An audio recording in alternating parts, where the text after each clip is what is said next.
Welcome back, Sports This Morning on Channels Television. We're taking a look at what's going on in our world of sports, particularly at the U.S. Open. Let's get on with the show now. Kayode Ahmed has just joined us. Kayode, it's good to have you on the program. Yeah, good morning, guys. Great to be back on the show. Awesome. I'm sure you're following what's going on at the U.S. Open. Let's begin with Federer. It lost to an unseeded Millman.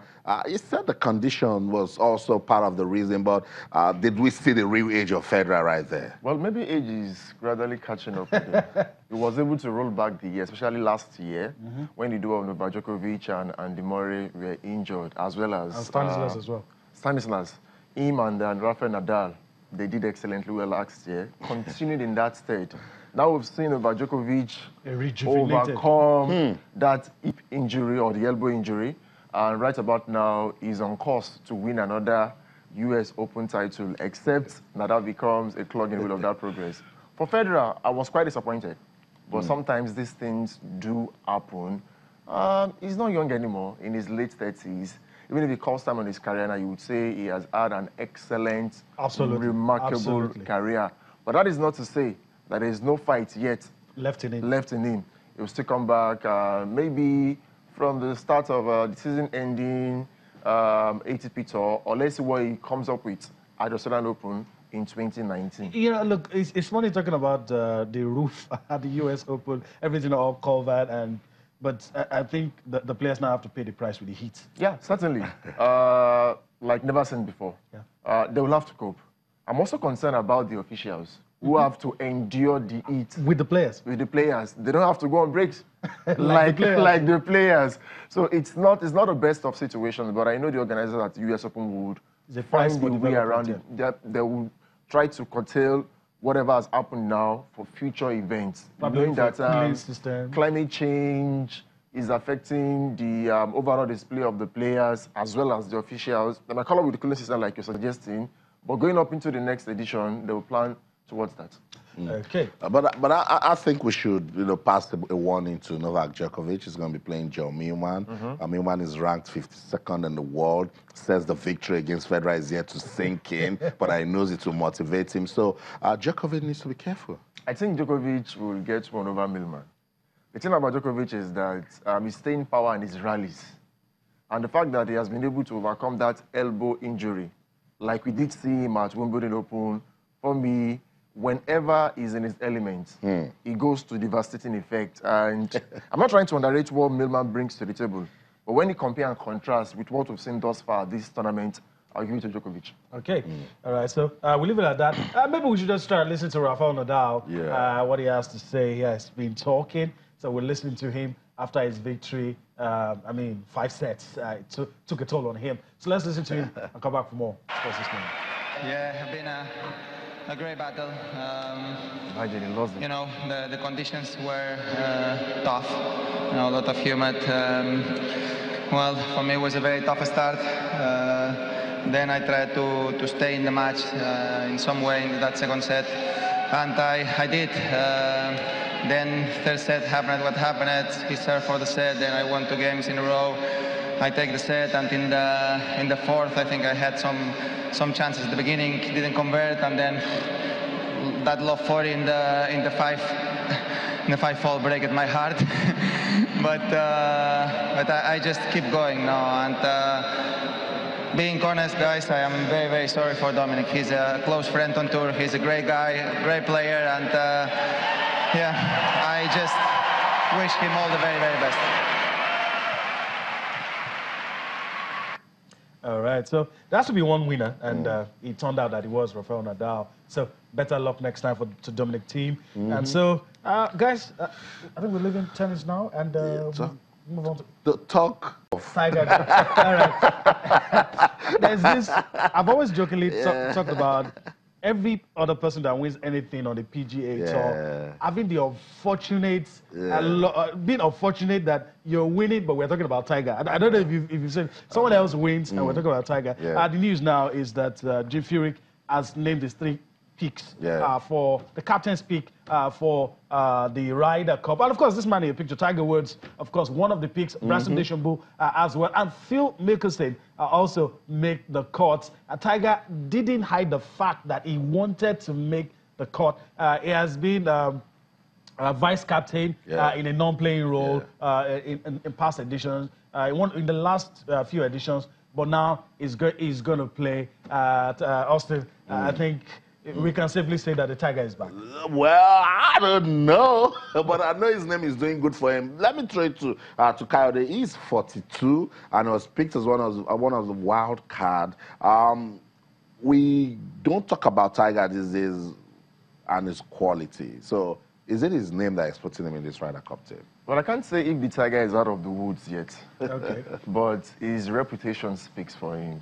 So in a way, I would say what he has done over the years has influenced his inclusion on the Ryder team. But his performances the last month, even though not winning anything. Yeah, that's what I'm saying. He's been quite consistent and he's taken away the controversy of the past years. Just put them behind him. Though it has affected his output generally, but you know the quality he brings. And the fact that he's setting Tiger Woods is in the team will bode well for the performance of the team generally. I believe he will definitely make his inclusion count. And with the likes of Furyk and other guys who have been consistent over the years. The first set of guys were picked on rankings. I understand. So now they will pose a threat to the European team. Of course. Definitely. You know, it's been very, very keenly contested over the years. Yes. And with Tiger Woods back now. No, that. Scary. And with Tiger Woods back now, you would say definitely they're going to give Europeans a run for their money. For the Americans, they want to win on European soil. That's well, we've seen Europeans win on American soil as well. No big deal. So it does happen.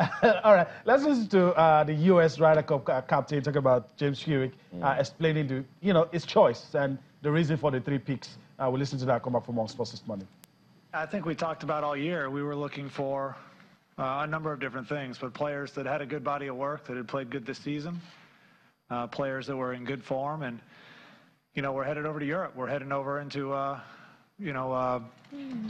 foreign soil.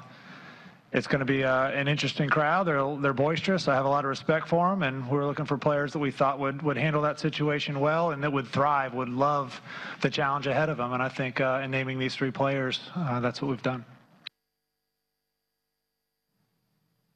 That's it. Captain speak. Just on a lighter note, and then Wood speaks. James, you didn't pick me.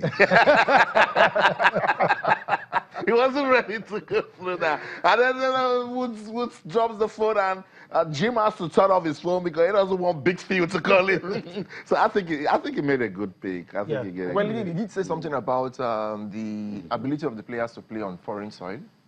Tiger Woods has done that over the years.